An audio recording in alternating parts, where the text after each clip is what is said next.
হার না মানা লড়াইয়ের আরেক নাম প্রীতম মেদ্দা। মনের জোর কাকে বলে আর নিজের যা সম্বল তা দিয়েই সেরা সেরা নিজেকে প্রমাণ করা যায়। সদা চঞ্চলপাড়ার ডানপিটে ছেলেটা হঠাৎ করে হুইল চেয়ারে বসে পড়া সকলের কাছে দারুণ কষ্টের। প্রীতমের দিকে তাকাতেই অনেকের চোখের জল চলে আসতো।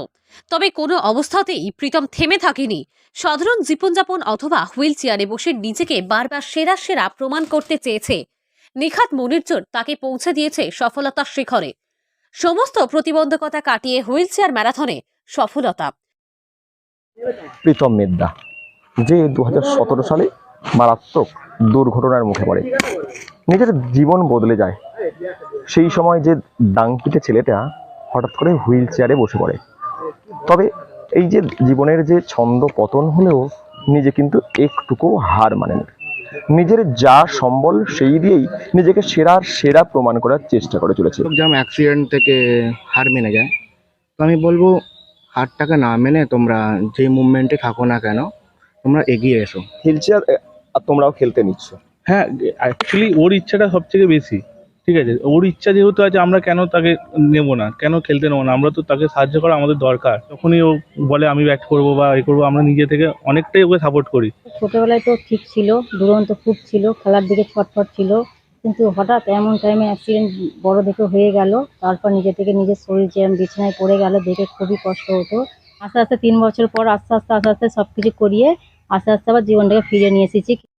খেলা পাগল ছেলেটি সেভাবে লেখাপড়ায় মন বসাতে পারেনি, তাই অল্প বয়সেই লেখাপড়া ছেড়ে কাজের দিকে ঝোঁকে সে। খেলাধুলা আর কাজ এই নিয়ে দিব্যি হেসে গেলেই দিন কাটছিল। যদিও দুরন্তপনার কারণে বাবা মার চোখ রাঙানি তো ছিলই, তবে যেদিকে মনোযোগ দেয় সেই কাজ হাসিল করাই তার অভ্যাস। সেভাবেই অল্পদিনে গহনার পাথর সেটিংয়ের কাজ রপ্ত করে নেয়। কাজের ফাঁকে পাড়া ক্রিকেট ফুটবলে যোগদান তো ছিলই, সেই সঙ্গে বন্ধুদের সঙ্গে আড্ডা।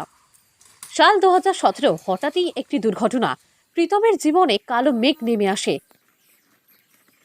কারণ যখন আমি সেকেন্ড লাইফটাকে আমি হুইল চেয়ারে কাটাচ্ছি, আমার মানে কোমর থেকে পায়ে নোক অব্দি সেন্স নেই। একটা আমার 2017-তে একটা অ্যাক্সিডেন্ট হয়, স্পাইনাল কর্ড ইঞ্জুরি। তো স্পাইনাল কর্ড শুধু ইঞ্জুরি নয়, এর তো ট্রিটমেন্টও নেই আর এর মেডিসিনও নেই। এটা ক্লাস যখন আমি এইটা পড়ি, তো আমি গাছে উঠে গাছ থেকে পড়ে গিয়ে মাথা ঘুরে আমার স্পাইনাল কর্ডটা ভেঙে যায়। আসার পর আমাকে বুঝতে পারছে না আমার যে কি প্রবলেম হয়, তা ছড়ে যায়নি, কেটে যায়নি, রক্ত বের হচ্ছে না। জাস্ট কেউ, আমি কাউকে বলেও বোঝাতে পারছি না বা আমার কেউ কিছু চিহ্নতে পারছে না। টিচারে করছি বলতে আমি সবটাই করি। আমি ভাবি যে আমার নিজের লাইফটাকে ফিরে এসেছি। আমি যে মানে লোকের চোখেই লাগে যে আমি হুইল চেয়ার আছি, কিন্তু আমি নর্মাল অবস্থা যেটা করতাম আর হুইল চেয়ার এসে আমি সেই কাজটাই করি।